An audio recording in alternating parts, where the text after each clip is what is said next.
The harsh winter wind howled through the dense forest of Montana's Glacier National Park as Raven Blackwood trudged through knee-deep snow. His weathered hands gripped his rifle tightly, more out of habit than necessity. 20 years as a forest ranger had taught him to always be prepared, but nothing could have prepared him for what he was about to discover. The morning had started like any other patrol, with Raven checking the remote cameras he'd set up to monitor wolf activity in the area. But as he approached Camera Station 7, something felt different. The air carried a metallic scent that made his stomach turn. Fresh blood. Following the scent, Raven pushed through a thick cluster of pine branches. His breath caught in his throat. There, in a small clearing, stood a massive grizzly bear tied to an ancient Douglas fir. Heavy chains wrapped around its chest and neck, cutting into its matted fur. The bear's normally powerful frame looked weak and sickly, its eyes glazed with fever. But it was the ground around the tree that made Raven's blood run cold. Someone had scattered fresh meat in a wide circle, a clear attempt to attract the local wolf pack. Nearby, he spotted fresh boot prints in the snow, no more than a few hours old. This was no accident. Someone had deliberately left this sick bear as bait, creating a cruel arena for nature's most fearsome predators. As Raven stepped closer, the bear's eyes met his. In all his years in the wilderness, he'd never seen such a look of desperate intelligence in an animal's gaze. The bear made no aggressive move, no threatening sound. Instead, it let out a soft whimper that seemed to pierce straight through Raven's heart. A distant wolf howl echoed through the trees, followed by another, closer this time. The sun was setting, and Raven knew he had to make a choice. Park regulations strictly forbade interfering with wildlife, even in cases of distress. Breaking those rules could cost him his job, his pension, everything he'd worked for. But as he stood there, watching the bear's labored breathing, he realized this was about more than just regulations. What he didn't know was that his decision in the next few moments would set in motion a chain of events that would change not only his life, but challenge everything he thought he knew about the relationship between humans and wild animals. The wolf howls grew closer, their eerie chorus now coming from multiple directions. Raven pulled out his flashlight as the forest darkened around him, its beam catching snowflakes that had begun to fall. His mind raced back to the mysterious boot prints. They weren't from standard hiking boots. These had a distinctive pattern he'd never seen before, with strange circular markings in the heel. Someone had gone to great lengths to plan this cruel scenario. The sick bear shifted slightly, its chains rattling against the tree bark. In the beam of the flashlight, Raven noticed something he'd missed before. A small metal tag glinting from the bear's ear. This wasn't just any grizzly, this was Shadow, a female bear he'd helped tag 3 springs ago. She'd been remarkable even then, showing an unusual gentleness during the tagging process. Over the years, he'd documented her raising 2 cubs successfully, demonstrating remarkable parenting skills that had fascinated researchers. "Oh, Shadow," Raven whispered, his voice thick with emotion. "What happened to you?" He moved closer, examining her condition more carefully. Her fur was matted with what looked like some kind of chemical residue, and her normally muscular frame had wasted away significantly. This wasn't just illness, this was deliberate poisoning. The sound of breaking branches snapped his attention to the forest's edge. In the growing darkness, he caught glimpses of moving shadows. The wolf pack was closing in. But something about their behavior seemed off. Wolves typically avoided confrontation with humans, yet these seemed unusually bold, almost purposeful in their approach. Raven's radio crackled to life, making him jump. "Station 7, come in. This is dispatch. We've got reports of unusual wolf activity in your sector. please confirm your location." His hand hovered over the radio. One call would bring backup, but it would also mean explaining the situation.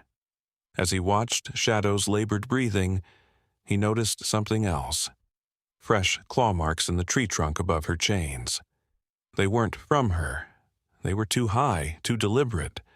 Someone was leaving messages, marking this location for a reason. The pieces started falling into place. The strange boot prints, the chemical residue, the wolves' unusual behavior. This wasn't just animal cruelty. This was part of something bigger, something more sinister.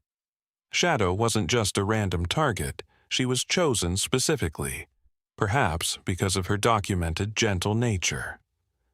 Another wolf howl pierced the air, this one so close it made Shadow flinch. The pack was almost upon them. In the distance, thunder rumbled, promising a storm. Raven had minutes, maybe seconds, to make his decision. His fingers traced the multi-tool on his belt, the one tool that might be strong enough to cut through Shadow's chains.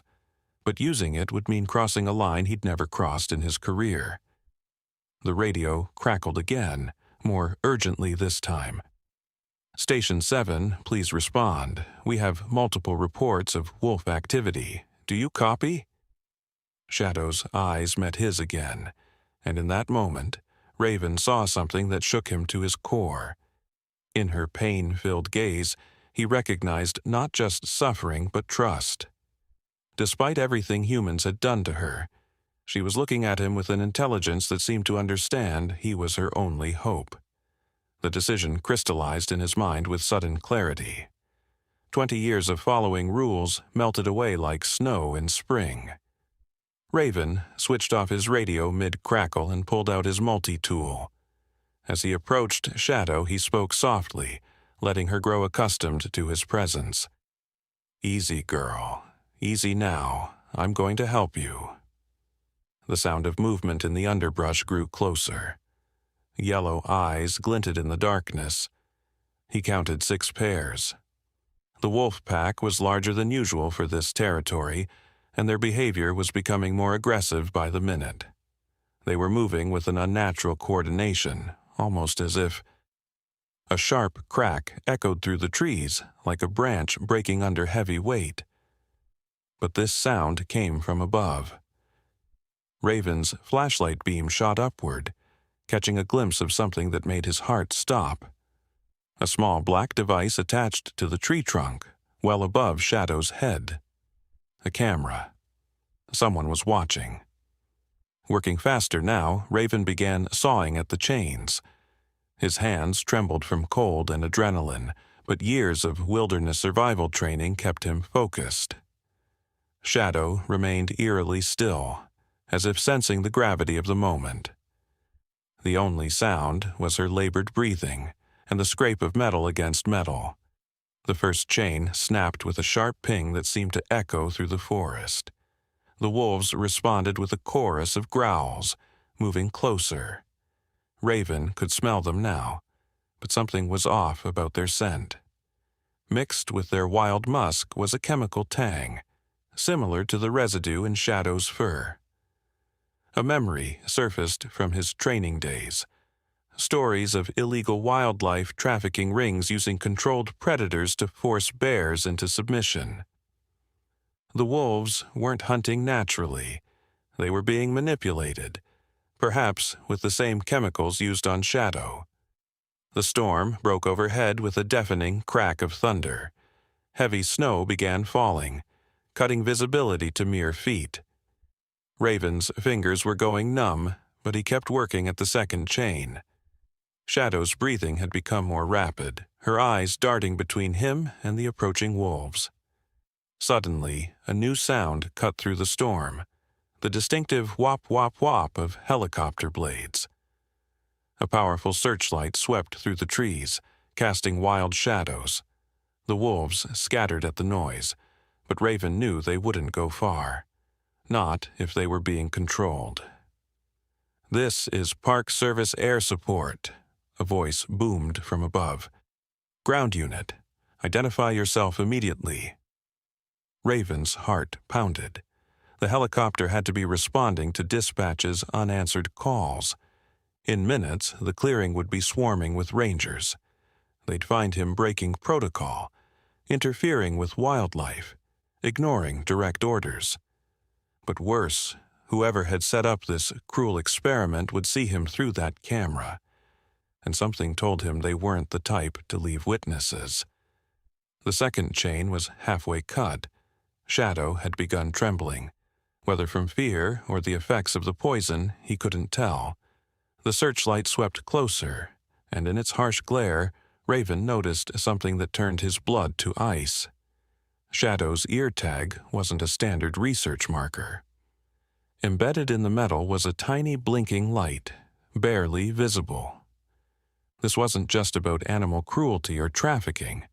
This was something far more sophisticated, far more dangerous. The wolves had regrouped, forming a tight semicircle around the tree. Their movements were synchronized, almost mechanical. In the strobing lights from above, Raven could see their eyes weren't just reflecting light. They were glowing with an unnatural blue tinge. Whatever was controlling them was more than just chemicals. His radio sparked to life one final time, but instead of dispatch, a different voice came through, deep, distorted, and chillingly calm. "I wouldn't do that if I were you, Ranger Blackwood. Some trees are better left unpruned." The voice knew his name. Raven's mind raced as he continued sawing at the chain, faster now. The helicopter's searchlight swept over him again, and in that brief illumination, he noticed something that had been hidden before, a thin black wire running down the tree trunk, connecting the camera to something buried in the snow. "You're interfering with a classified research operation, Ranger," the voice continued. "Step away from the subject and you'll be cleared of all protocol violations. Your pension will remain intact. We can even arrange an early retirement package." Raven's hands stilled for just a moment. Early retirement had been his dream for the past 5 years. A chance to finally write that book about wildlife conservation he'd been planning. To spend more time with his teenage daughter, Maya, who'd been begging him to quit the dangerous job since her mother passed away. The offer was tempting, suspiciously so. A pained grunt from Shadow snapped him back to reality. In the growing storm, he could see her eyes starting to glaze over. Whatever poison they'd used was getting worse. The wolves crept closer, their unnaturally blue eyes fixed on Shadow with mechanical precision.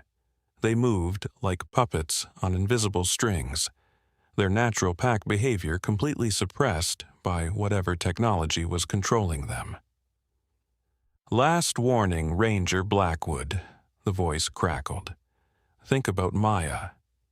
The mention of his daughter's name sent a chill through him that had nothing to do with the snow. How long had they been watching him? What else did they know? The helicopter was circling lower now, its powerful downdraft creating a vortex of snow around the clearing. That's when Shadow did something extraordinary. Despite her weakened state, she shifted her body, using what little slack she had in the chains to position herself between Raven and the approaching wolves. Even poisoned and captive, she was trying to protect him. The same bear he'd watched nurturing cubs years ago hadn't lost her protective instinct, even toward a human. The gesture awakened something in Raven's memory. A file he'd discovered last week buried in the station's archives. A decade-old report about missing bears in national parks across the country, all of them known for unusual intelligence or gentle behavior around humans. The report had been mysteriously deleted from the system the next day, but not before Raven had noticed a recurring detail. Each bear had been tagged with next-gen tracking devices by a private research firm called Neurobiome Technologies. The same logo he now noticed etched into Shadow's ear tag. A wolf lunged forward, but its movement was jerky, almost robotic. Raven caught a glimpse of something metallic embedded in its neck, some kind of technological implant glinting in the helicopter's lights. These weren't just chemically controlled animals. They were test subjects in something much darker. "Your father made the right choice 30 years ago, Ranger," the voice said, softer now. "He walked away when we asked. That's why he lived to see his granddaughter grow up." The words hit Raven like a physical blow. His father's sudden retirement from the Park Service had never made sense, until now. The old man had taken the secret to his grave last spring, but his final words suddenly carried new weight.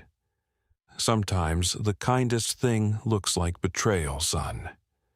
But as Raven looked at Shadow, at her desperate attempt to protect him despite her own suffering, he knew this wasn't one of those times. The second chain was almost cut through. The wolves were less than 20 feet away now, moving forward in perfect, unnatural synchronization. The helicopter's speaker crackled to life. Ground units surrounded. "You have 30 seconds to identify yourself."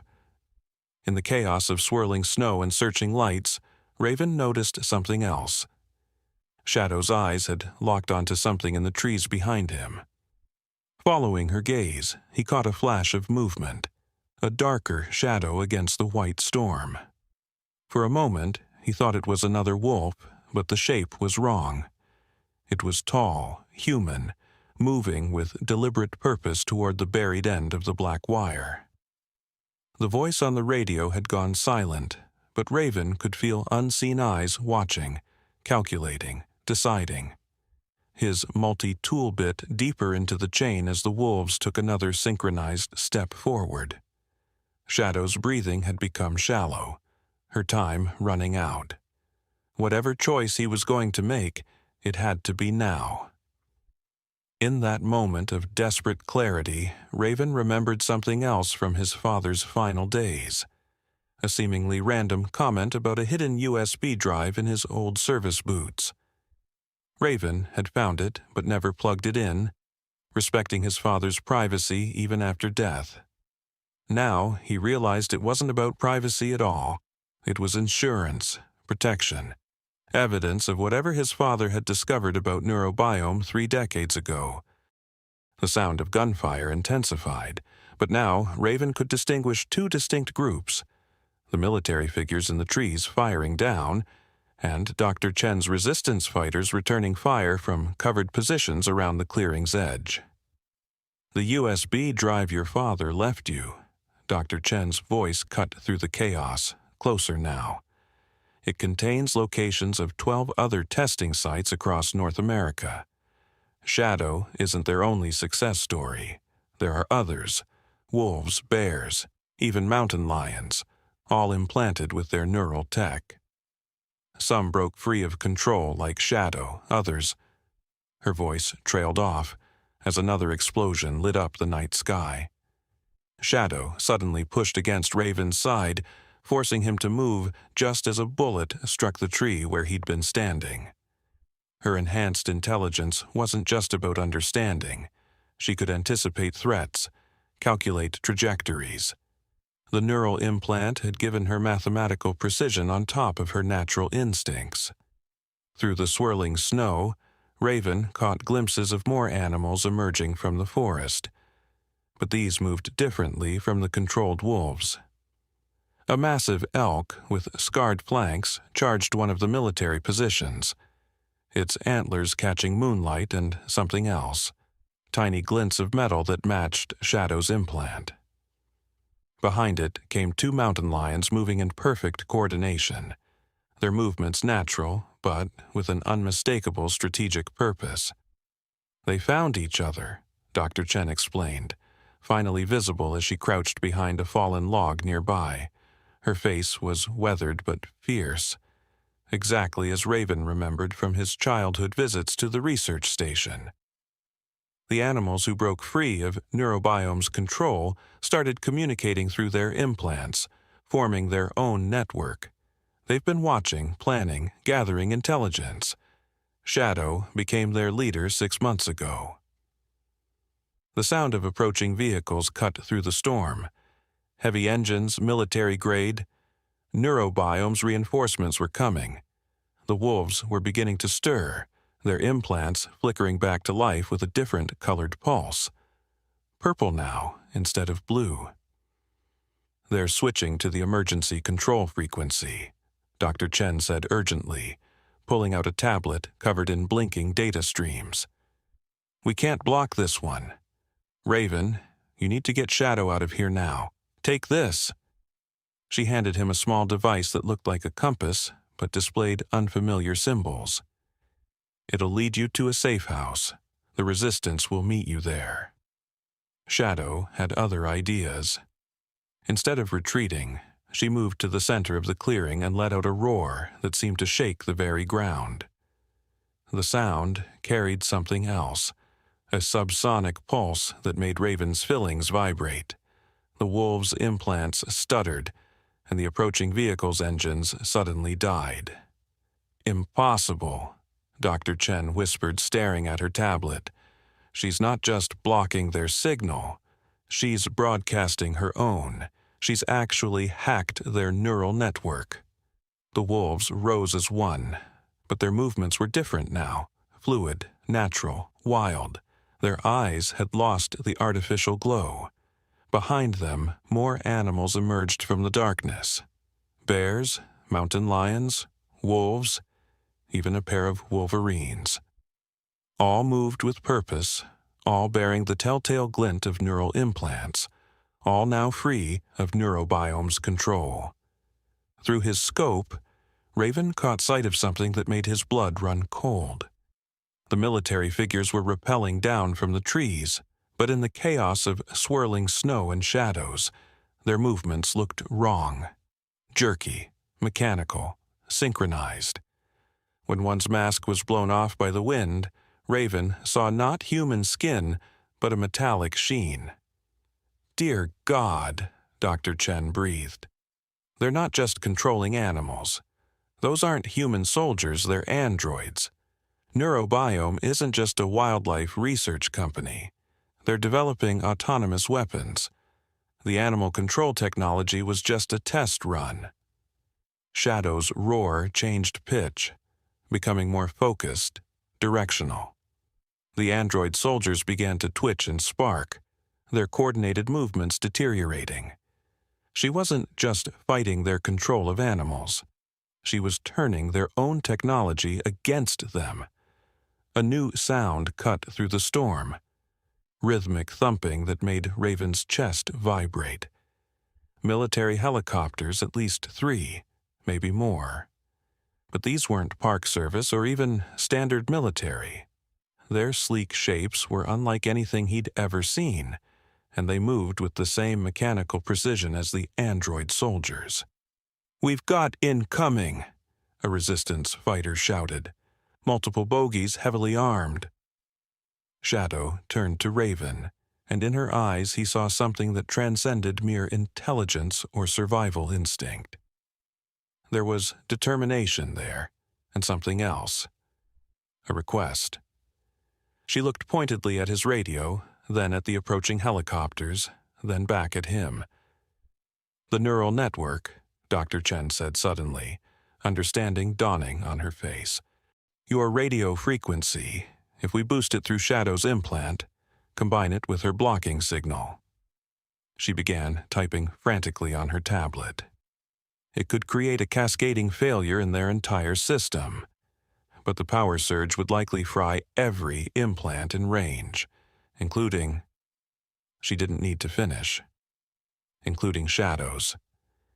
The same implant that had given her enhanced intelligence, that had let her break free and help others escape, would be destroyed. She would survive. But everything she had become, everything she had built with the other enhanced animals, would be lost. Shadow's eyes never left Raven's face. In them, he saw the same trust he'd recognized when he first found her chained to the tree. But now, it wasn't just trust in him to save her. It was trust in him to help her save everyone else, no matter the cost.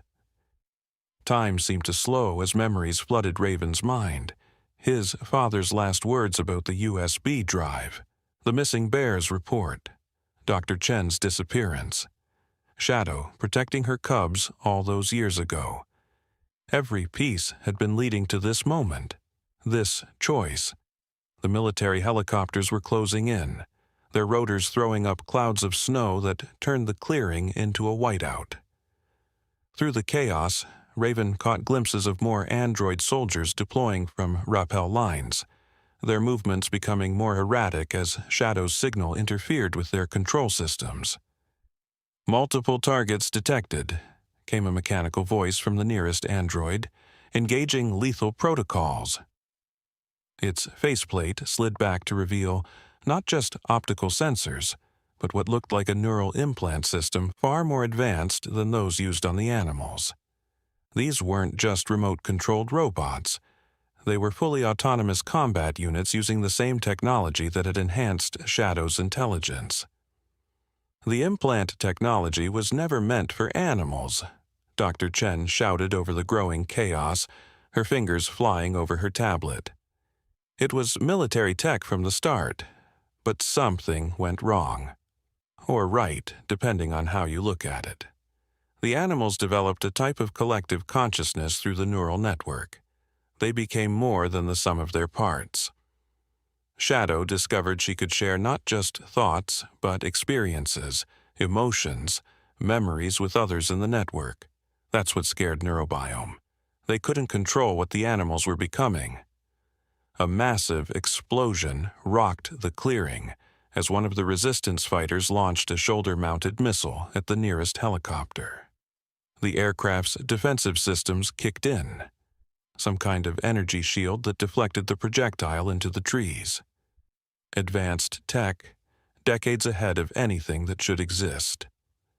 Shadow suddenly stiffened, her implant pulsing with a new intensity. Around the clearing, the other enhanced animals responded, moving into formation. The wolves flanked the android soldiers, while the mountain lions took up strategic positions in the trees. The elk formed a defensive line, their massive bodies providing cover for the resistance fighters.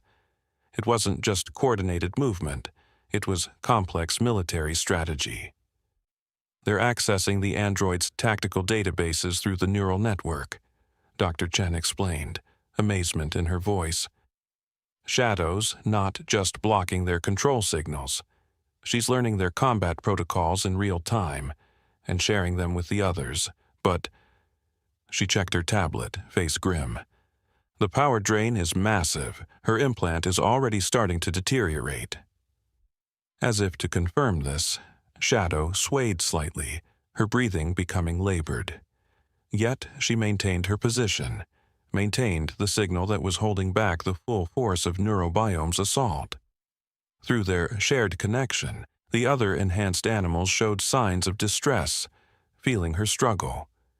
The radio in Raven's hand crackled to life again, but this time multiple voices came through, a cacophony of mechanical and human tones overlapping. "Asset Shadow compromised. Neural network breach detected.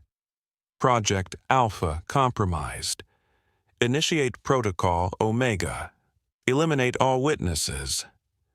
The android soldiers suddenly stopped their erratic movements, their optical sensors glowing with a deep red light.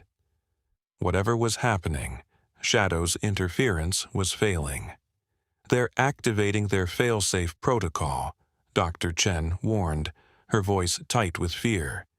"If we're going to use the radio frequency to overload their network, it has to be now." "But Raven," she met his eyes, "this isn't just about shutting down some implants. The neural network has evolved far beyond its original programming. These animals have developed a genuine consciousness through it. They feel, think, remember. When we destroy the network, we're not just turning off technology, we're ending something, someone, that never should have existed, but now does. Something beautiful and terrible and completely unique." Shadow turned to face the approaching androids, her massive form silhouetted against the storm.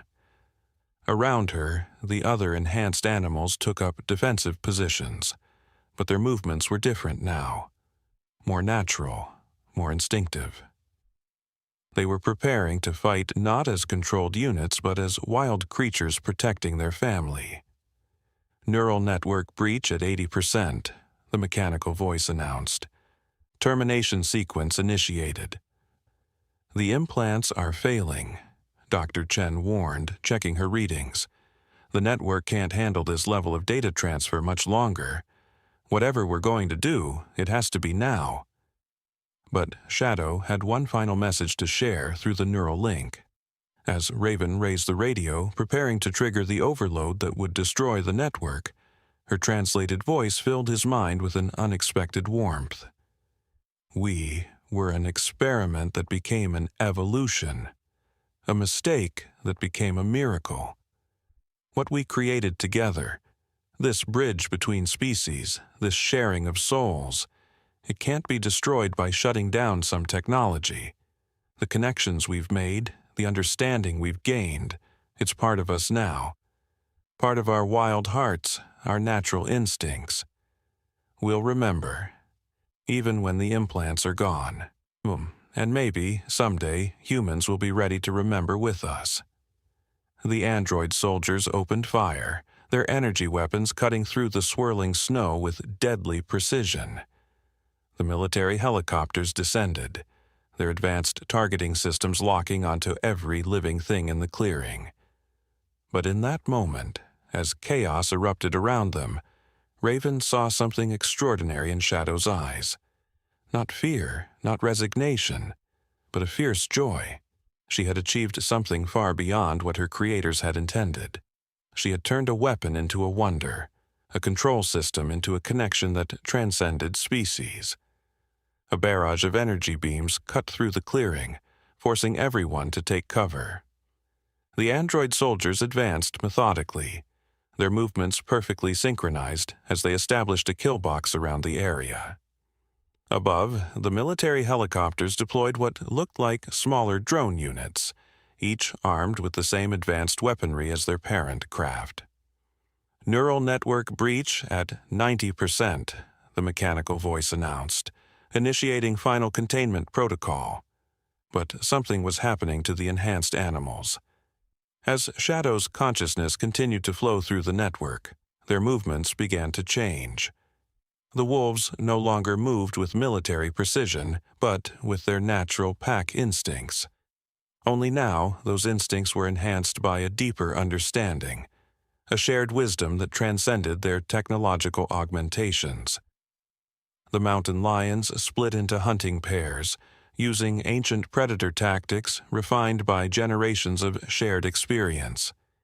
Even the elk, massive and powerful, began a complex defensive pattern that spoke of both natural herd behavior and tactical brilliance.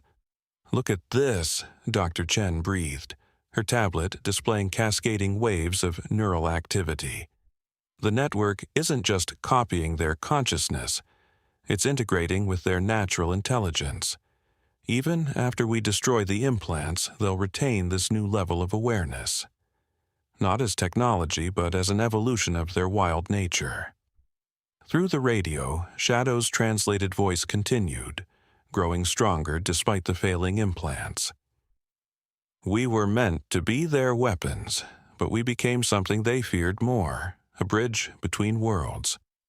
Every memory we've shared, every connection we've made, has changed us at a level deeper than technology. We've learned to see through each other's eyes, to understand with each other's hearts. That understanding can't be unmade." The android soldiers suddenly froze, their optical sensors flickering as Shadow's signal interfered with their control systems. In that moment of reprieve, Raven saw movement at the edge of the clearing, more animals emerging from the storm. These ones had no implants, no technological enhancements, yet they moved with purpose toward the enhanced animals. Regular wolves, bears, mountain lions, drawn by some primal recognition of what was happening. The signal, Dr. Chen realized, checking her readings. It's not just affecting the neural network anymore. Somehow, Shadow's consciousness is resonating with their natural brain patterns. She's bridging the gap between enhanced and unenhanced animals, showing them all a new way of being. The military helicopters opened fire again, their energy weapons carving glowing paths through the snowstorm. But now the enhanced and unenhanced animals moved together in perfect harmony, natural instincts amplified by shared understanding. A pack of regular wolves flanked the android soldiers while their enhanced counterparts struck from above. Mountain lions, both enhanced and natural, used the chaos of battle to systematically disable the drones. Shadow's voice filled the radio once more. What they created in us was meant to suppress our wild nature, to make us controllable. Instead, it awakened something that was always there. The capacity to connect, to understand, to transcend the boundaries between species. Every animal in this forest is part of something greater now, something that will continue long after the implants are destroyed. The resistance fighters had regrouped, their conventional weapons finding weak points in the android soldiers' armor thanks to the coordinated efforts of the animals. Dr. Chen's tablet showed the neural network reaching critical levels, the implants straining under the massive transfer of consciousness. Neural network breach at 95%, the mechanical voice warned. System collapse imminent. Shadow turned to Raven one last time, her eyes filled with an intelligence that went beyond any technological enhancement. Through their connection, he felt rather than heard her final message. This was never about controlling nature. It was about remembering how to listen to it. The radio grew warm in his hand as the frequency aligned with Shadow's broadcast. Around the clearing, every enhanced animal's implant began to pulse with the same rhythm. Not the mechanical precision of their military programming, but something organic, alive, like a heartbeat shared across species. Dr. Chen's tablet displayed one final reading before overloading. The consciousness transfer is complete. Whatever happens now, they'll remember. They'll all remember. The android soldiers raised their weapons for a final assault, just as the military helicopters locked onto their positions. The storm reached its peak, snow and wind creating a white wall around the clearing. In that moment of chaos, Shadow reared up to her full height, her massive form silhouetted against the darkness. Every animal in the clearing, enhanced and natural alike, moved in concert with her, their bodies forming a living barrier between the humans and the encroaching forces. The radio pulsed one final time, ready to trigger the cascade that would destroy the neural network. But as Raven prepared to activate it, he realized that what they were about to end wasn't just a technological experiment gone wrong. It was the first chapter of a new kind of story, one where the line between human and animal, between technology and nature, had been forever redrawn. Neural network breach at 98%, the mechanical voice announced, initiating final termination sequence. The android soldiers moved as one, their weapons charging with a high-pitched whine that made the air crackle with energy. Above, the military helicopters' targeting systems locked onto every living thing in the clearing, their advanced technology preparing to eliminate all traces of Neurobiome's greatest mistake and its greatest achievement. But Shadow wasn't finished. Through the failing neural network, she broadcast one last message that echoed not just through the radio, but seemed to resonate in the very ground beneath their feet. What they never understood was that technology didn't make us more than animals. It helped us show humans what animals have always been. Conscious, connected, aware. We don't need implants to be intelligent. We don't need networks to be linked. We've always been part of something greater. As if in response to her words, the storm intensified, the swirling snow creating ghostly shapes in the darkness. Dr. Chen's tablet displayed impossible readings before finally shorting out completely. The neural activity, It's not just in the enhanced animals anymore. It's spreading, resonating with every living thing in range. Shadow's consciousness isn't just being transferred, it's awakening something that was already there. The unenhanced animals moved with increasing coordination, their natural instincts heightened by some newly awakened awareness. Wolves that had never known technology now demonstrated complex tactical movements. Mountain lions showed strategic foresight that went beyond mere hunting instinct.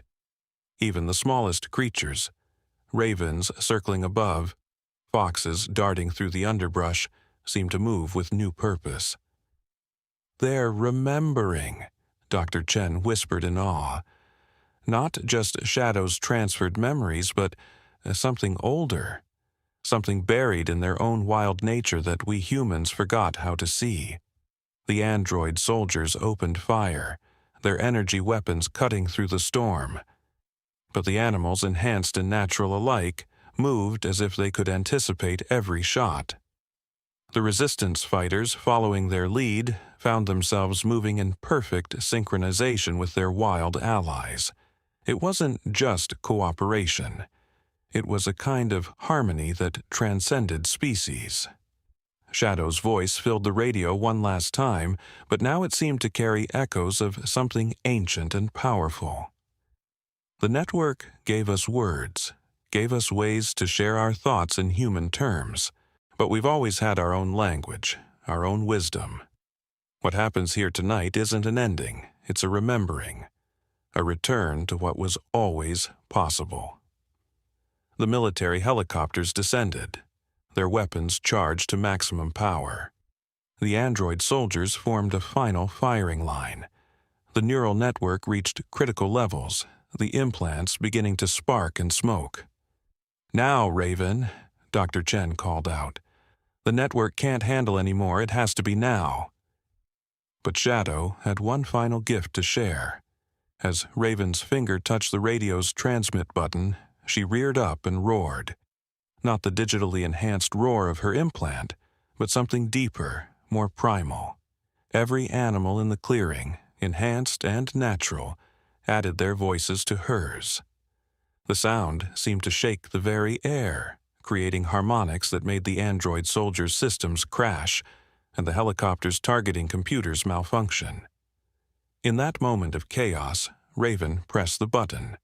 The radio signal, amplified through Shadow's implant, cascaded through the neural network.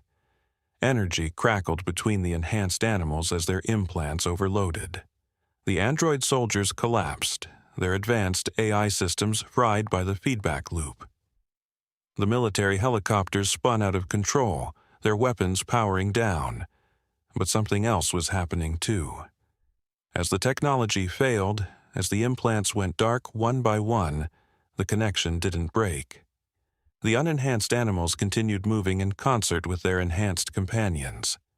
The wolves, bears, and mountain lions maintained their strategic positions. Even as Shadow's implant sparked and died, her consciousness remained, not as digital data, but as something more fundamental. The network didn't create their connection, Dr. Chen realized, watching in amazement. It just helped us see what was already there. They don't need technology to be extraordinary. They always were. The storm began to clear, revealing the aftermath of the battle. The android soldiers lay deactivated, their advanced weapons reduced to scrap. The military helicopters had crashed in the surrounding forest, their crews, all automated, destroyed. The enhanced animals stood proud despite their smoking implants, their eyes clear and wild and fully their own again. Shadow turned to Raven one final time. Without the neural network, without the translation of technology, he couldn't hear her thoughts anymore. But he didn't need to. In her eyes he saw the same intelligence, the same consciousness that had always been there, not given by human technology, but finally recognized by human understanding. The other animals began to slip away into the forest, enhanced and unenhanced moving together as if they'd never been separate. The wolves formed new packs that ignored the old boundaries between natural and modified. The mountain lions paired off, their hunting patterns forever changed by their shared experiences. Even the elk moved with a new awareness, their natural herd behavior enriched by their time of enhanced consciousness. "Your father would be proud," Dr. Chen said softly, watching Shadow prepare to return to the wild. He saw this possibility all those years ago. Not that we could make animals more than they are, but that we could finally learn to see them for what they've always been. Shadow paused at the edge of the clearing. The rising sun caught her fur, highlighting the scars where the implant had been, but her eyes were clear, her movements once again fully her own. In them, Raven saw neither the mechanically enhanced intelligence that Neurobiome had tried to create, nor the simple animal instinct that humans had always assumed was the limit of wild consciousness. Instead, he saw something that had always been there, waiting to be recognized. A wisdom as old as the forests. A consciousness as deep as nature itself. As Shadow disappeared into the trees, followed by her new family of enhanced and natural animals alike, Raven understood that tonight hadn't just been about destroying a weapons program or shutting down a neural network. It had been about remembering something humans had forgotten, that the wild had never needed our technology to be intelligent, our networks to be connected, or our understanding to be conscious. The true miracle wasn't what the implants had created, but what they had helped us finally see, that the bridge between humans and animals had always existed. We had just forgotten how to cross it. Years later, visitors to Glacier National Park would sometimes report strange sightings, wolves that moved with impossible coordination, bears that showed extraordinary problem-solving abilities, entire ecosystems that seemed to operate with a kind of collective intelligence. And if they were lucky, they might catch a glimpse of a massive grizzly bear with unusual scars, leading a mixed family of enhanced and natural animals through the wilderness. Her implant was long gone, its technology destroyed that snowy night. But Shadow's legacy lived on in the wild wisdom she had awakened, not just in the animals who had shared her neural network, but in all those who had remembered what it meant to be truly wild, truly conscious, truly connected. 5 years after that fateful night, Raven Blackwood sat in his small cabin office, reviewing the latest wildlife footage from his research cameras. The changes in animal behavior had become impossible to ignore. Wolf packs now coordinated their movements across vast territories, sharing hunting grounds in ways that defied previous understanding of their territorial nature. Bears demonstrated tool use that went beyond anything previously documented, teaching these skills to their cubs who then shared them with others. Dr. Chen's research team, now operating openly with full government funding, had established a new scientific discipline: collective wildlife intelligence studies. Their papers on the post-enhancement behavioral changes in Glacier National Park's ecosystem had revolutionized how humans understood animal consciousness. "Dad, come look at this," Maya's voice called from the monitoring station she'd set up in their living room. Now 19 and studying wildlife biology, she'd become an essential part of their ongoing research. On her screens, a remarkable scene unfolded. A group of wolves and bears working together to rescue a young elk that had fallen into a ravine. The coordination between species, the problem-solving approach, the evident concern for an animal that should have been prey, it all spoke of something profound that had carried forward from that night. The USB drive from Raven's father had proved invaluable, exposing not just Neurobiome's illegal experiments, but a wider network of military-industrial exploitation of wildlife. The subsequent investigations had led to the dismantling of similar programs worldwide. More importantly, the evidence had forced humanity to confront a deeper truth about animal consciousness that could no longer be denied. Picking up his old radio, now a memorial paperweight on his desk, Raven remembered Shadow's final message about bridges between species. That bridge had only grown stronger in the years since. The animals of Glacier National Park had developed what researchers called cross-species cultural transmission, the ability to share learned behaviors not just within species but between them. Cubs born to formerly enhanced bears would somehow learn the same advanced behaviors. Wolf pups from regular packs would develop the same strategic awareness. It was as if Shadow's consciousness had become part of the very fabric of the ecosystem. Monthly meetings were now held at the ranger station, where researchers, trackers, and local tribe members shared observations and insights. The tribal elders had been the least surprised by the changes, speaking of ancient traditions that had always recognized animals as conscious beings, capable of sophisticated cooperation and intelligence. "We're picking up unusual activity in Sector 7, Maya called out again. Raven smiled at the familiar designation. They still used his old camera station numbers.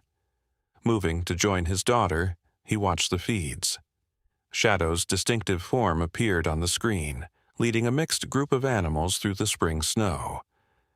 Though older now, she moved with the same purpose, the same awareness that had changed everything that night. But what caught Raven's attention was the young bear following close behind her.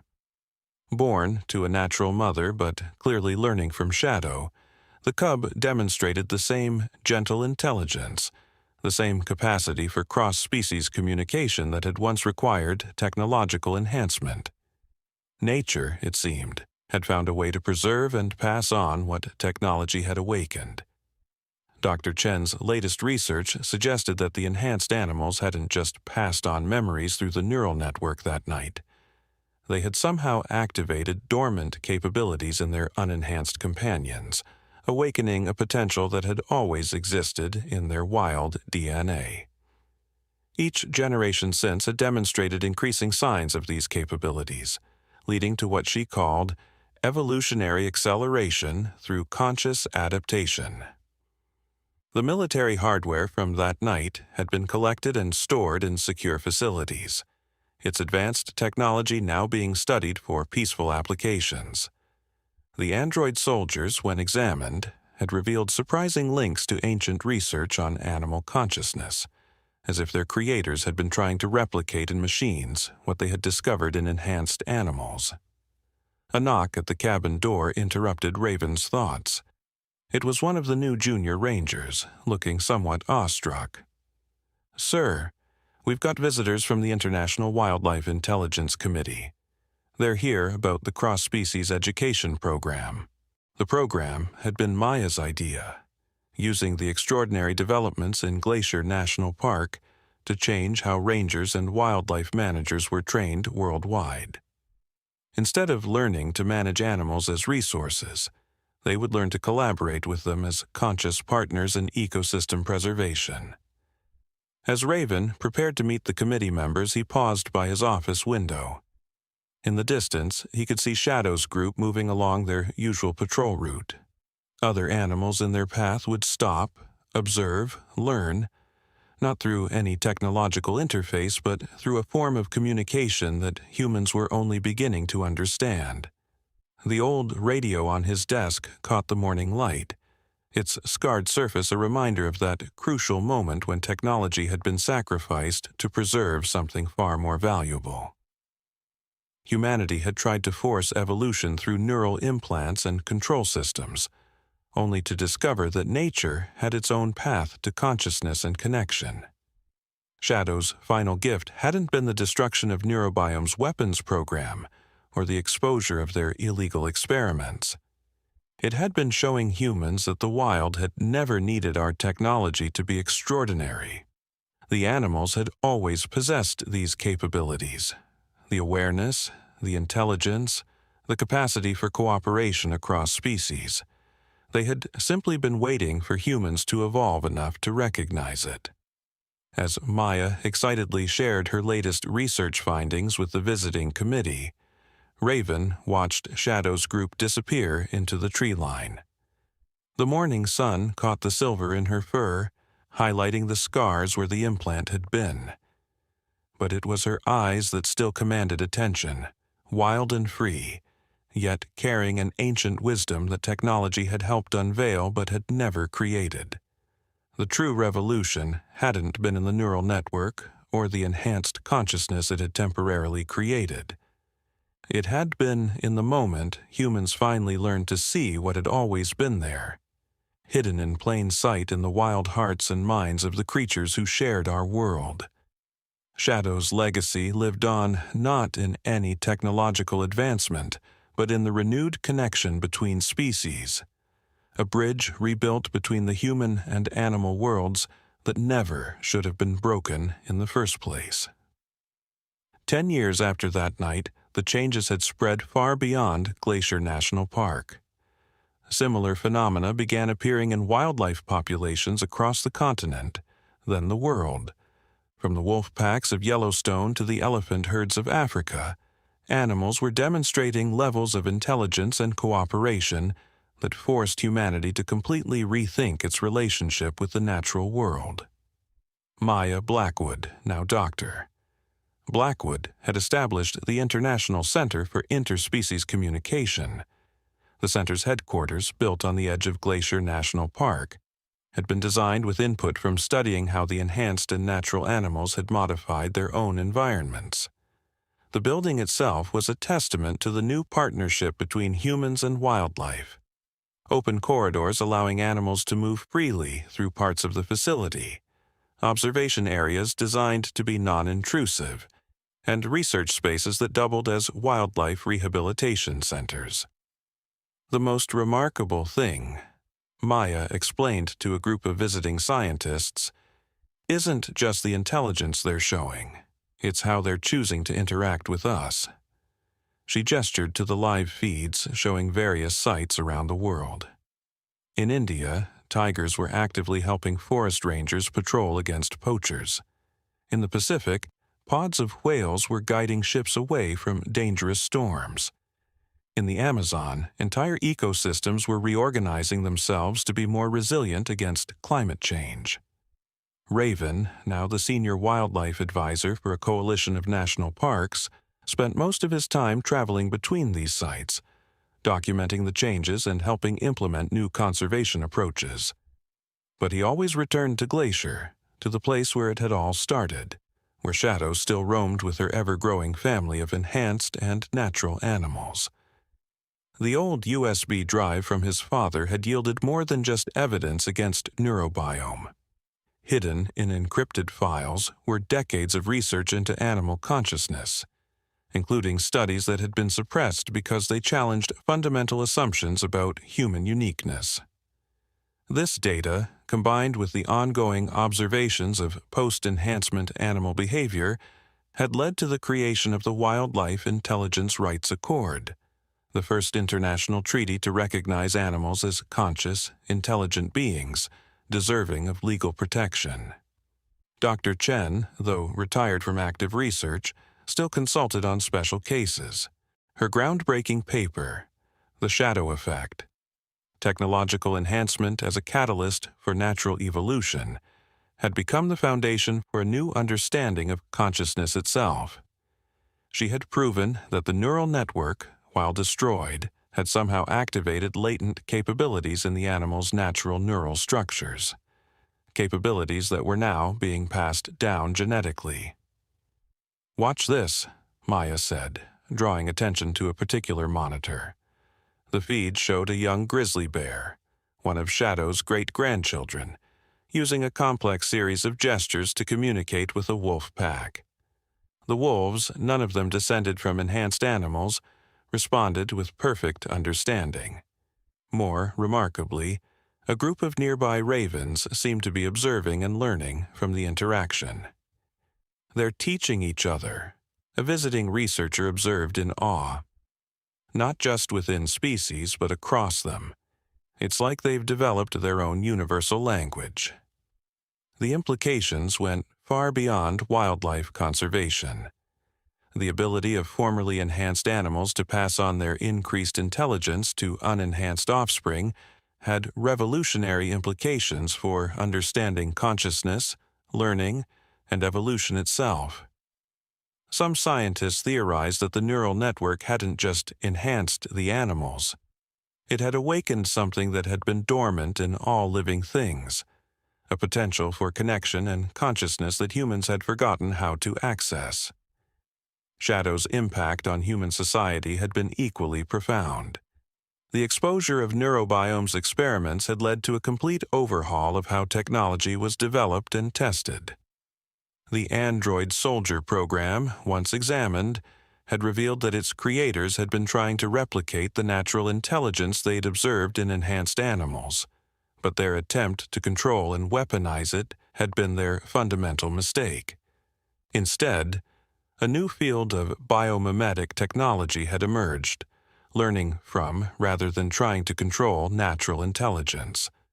The results were transformative. Communication systems based on wolf pack dynamics, environmental restoration projects guided by bear behavior patterns, even new approaches to artificial intelligence that drew inspiration from the collective wisdom of animal communities. But perhaps the most profound change was in how humans had begun to see themselves in relation to the natural world. The old paradigm of dominion and control had given way to one of partnership and mutual understanding. Children grew up learning not just about animals, but from them, understanding that consciousness and intelligence weren't uniquely human traits, but part of the vast tapestry of life on Earth.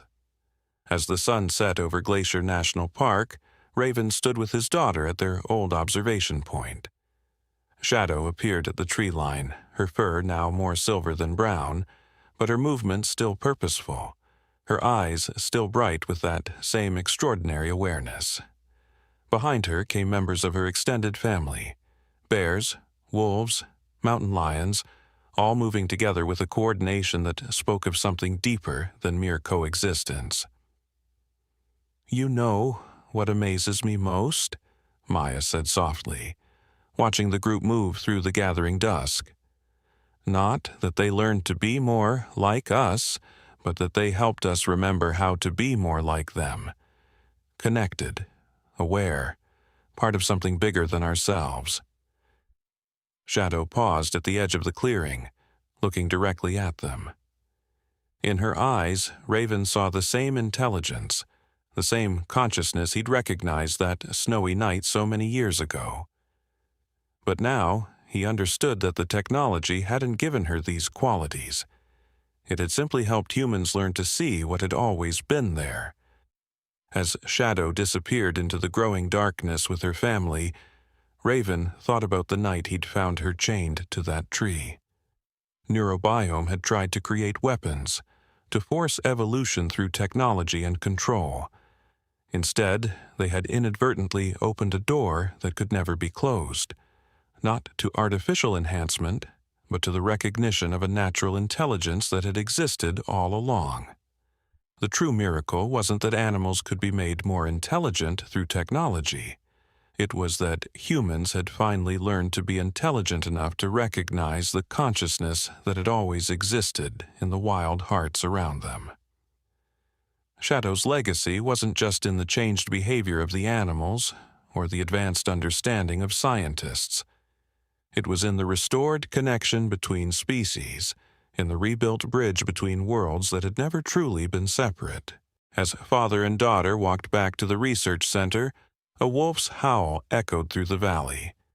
Not the simple call of a predator, but something richer, more complex, carrying echoes of the consciousness that Shadow had helped awaken. Other voices joined in: bears, mountain lions, birds, each adding their own note to a symphony of wild intelligence that humans were finally learning to hear and understand. The story that had begun with a bear chained to a tree had become something far greater, a reminder that consciousness, intelligence, and connection were not human inventions to be imposed on nature, but natural gifts to be recognized, respected, and preserved. In the end, Shadow's greatest contribution hadn't been in showing how animals could be more like humans, but in helping humans remember how to be more like animals, wild and free, yet deeply connected to the web of consciousness that bound all living things together. 20 years after that transformative night, Maya's daughter, Luna, stood in the observation dome of the newly completed Global Wildlife Intelligence Center. At 15, she represented the first generation to grow up in a world where animal consciousness was not just recognized, but celebrated.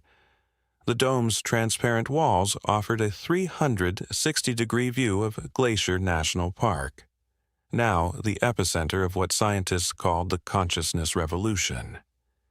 "Grandpa," Luna called out, her eyes fixed on one of the holographic displays floating in the air around her. The African sanctuaries are reporting another breakthrough. Raven, now in his 70s but still sharp as ever, moved to join his granddaughter. The display showed elephants in Kenya's protected zones demonstrating unprecedented levels of environmental engineering, actively reshaping their habitats to create sustainable water systems that benefited entire ecosystems. The center itself was a testament to how far things had come. Its design had been influenced by 2 decades of studying how enhanced and natural animals structured their communities. The building seemed to grow from the landscape itself, its living walls incorporating natural habitats that allowed wildlife to move freely through designated areas. Solar collectors shaped like leaves captured energy while providing shelter for birds and insects. Underground corridors, designed based on wolf den architectures, connected various research facilities. Dr. Maya Blackwood's latest project occupied the center's main research hub.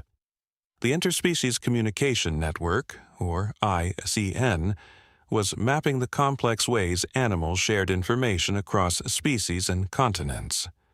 The project had revealed that Shadow's influence had catalyzed something far more profound than anyone had initially realized, a kind of global awakening in animal consciousness that continued to evolve. "Look at this," Luna said, bringing up another holographic display. This one showed real-time neural activity maps from various species across the park. The patterns were extraordinary: bears, wolves, birds, and even insects displaying synchronized brainwave patterns that suggested a level of collective consciousness humans were only beginning to understand. The old radio that had changed everything sat in a place of honor in the center's historical exhibit, along with other artifacts from that night. Next to it was Dr. Chen's original tablet, its screen still displaying the last readings from Shadow's neural network. But perhaps the most powerful artifact was the chain that had once bound Shadow to that tree, now transformed into a sculpture that symbolized the breaking of barriers between species. A commotion at one of the observation stations drew their attention. Shadow's latest descendant, a massive grizzly known as Echo, was demonstrating something remarkable. Using a combination of gestures, vocalizations, and body language, she was teaching a group of young wolves and bears what researchers called cross-species medicine, the use of specific plants and minerals for healing. "The most amazing thing," Luna explained to a group of visiting students, showing a natural talent for teaching that mirrored her mother's, "isn't just that they know which plants can heal. It's that they're actively cultivating these plants, creating natural pharmacies throughout their territories, and sharing this knowledge across species."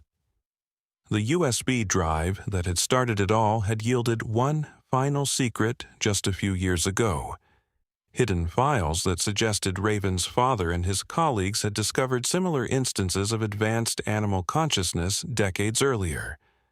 But fear of disrupting the established order had led to these discoveries being suppressed. Shadow's story had finally brought that truth into the light. The implications extended far beyond wildlife conservation. The recognition of animal consciousness had revolutionized fields from medicine to technology, from urban planning to space exploration. Cities were being redesigned to incorporate wildlife corridors based on animal navigation patterns. Medical researchers were studying the collective healing behaviors of enhanced animal communities. Even AI development had been transformed, with new algorithms based on the natural intelligence displayed by multi-species animal groups. "They're here," Luna announced suddenly, her eyes bright with excitement. Through the dome's western window, they could see Shadow's extended family approaching. A procession of bears, wolves, mountain lions, and other species moving together with deliberate purpose. Though Shadow herself had passed on years ago, her legacy lived on in this extraordinary community. The group was led by Echo, her silver-tinged fur marking her as Shadow's direct descendant. Like her famous ancestor, she moved with a grace that spoke of both wild power and conscious intelligence. But unlike Shadow, Echo had never needed technological enhancement to access these capabilities. She represented what Dr. Chen had termed post-enhancement evolution, the natural emergence of heightened consciousness in subsequent generations. As Luna operated the holographic controls with practiced ease, bringing up multiple data streams to record the group's behavior, Raven reflected on how far they'd come. The world his granddaughter was growing up in was radically different from the one where he'd first found Shadow chained to that tree. The old paradigms of human supremacy and animal subjugation had given way to something far more profound, a recognition that consciousness itself was a spectrum, and humans were just one part of a vast tapestry of aware beings. The center's archives contained thousands of documented cases of animal intelligence that would have seemed impossible 2 decades ago. Wolves teaching bear cubs how to fish, ravens coordinating with deer to alert them to danger, entire ecosystems reorganizing themselves to become more resilient. But perhaps most remarkable was how ordinary such observations had become to Luna's generation. "You know what I love most about this place," Luna said, turning to her grandfather. "It's not just about studying animals anymore. It's about learning with them. Every day they teach us something new about consciousness, about connection, about being alive on this planet." Echo's group had reached the center's main observation area. As they settled into their usual patterns, some animals standing guard while others engaged in what could only be called teaching sessions with younger members, Luna activated the center's most advanced monitoring systems. The holographic displays filled with data, neural activity patterns, behavioral analyses, environmental impact assessments.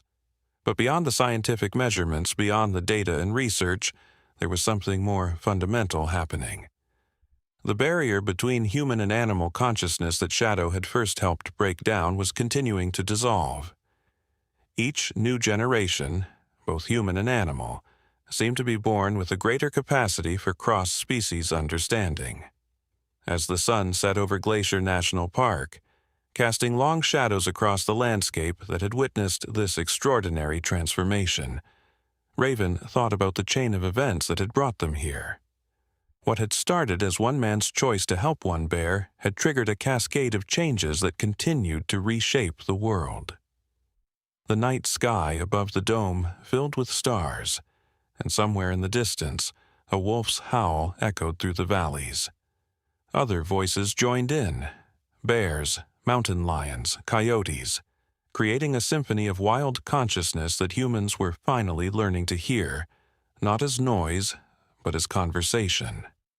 Luna stood at her controls, recording and analyzing, but also simply listening, understanding in a way that her grandfather's generation had only begun to grasp. This was Shadow's true legacy, not just the awakening of animal consciousness, but the awakening of human awareness to the vast web of intelligence that had always existed in the natural world. The technology that had once been meant to control and enhance had instead revealed something far more powerful: the inherent capacity for consciousness, connection, and understanding that had always been part of nature's design. As Echo led her group back into the gathering dusk, Luna made one final note in the center's database. Under the heading Observed Behaviors, she wrote simply, "They're not becoming more like us. We're remembering how to be more like them, connected, aware, and part of something greater than ourselves." 30 years after Shadow's story began, the scientific world gathered in Glacier National Park for the first global conference on enhanced natural intelligence. The massive biodome constructed for the event stretched across the same clearing where Shadow had once been chained, its transparent walls allowing participants to observe the wild community while discussing the extraordinary developments of the past decades.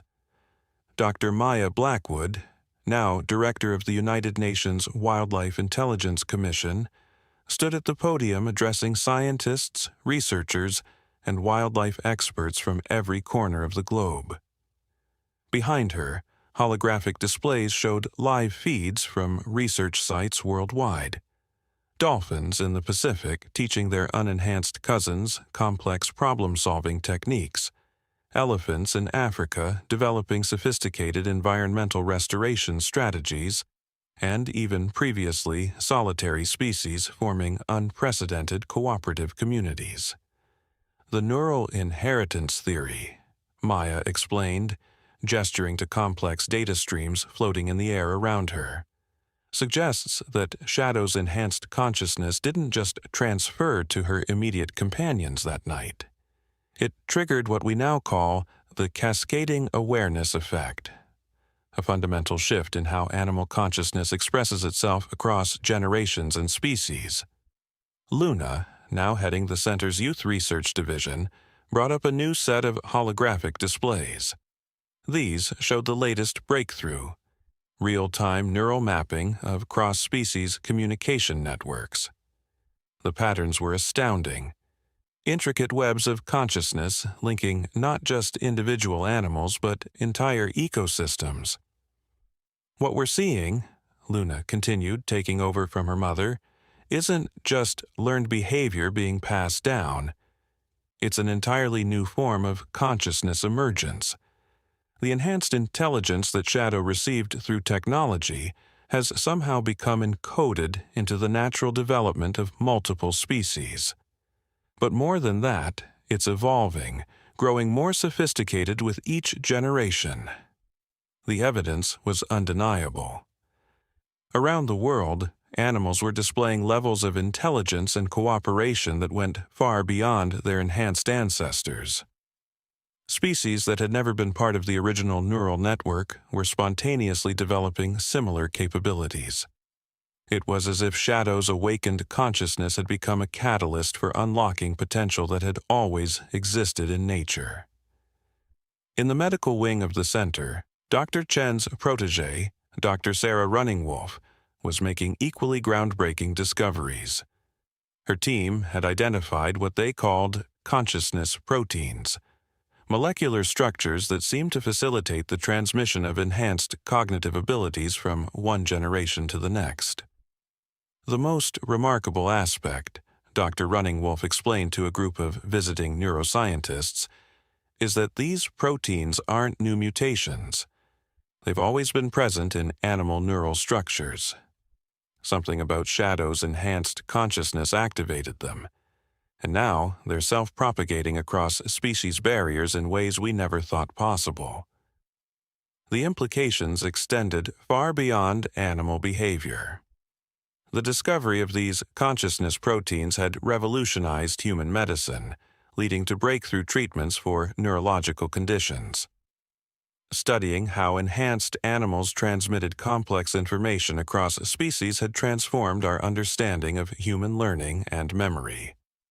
Raven, now in his 80s but still sharp as ever, watched from his favorite observation post as Echo's latest cubs played with wolf pups in the valley below.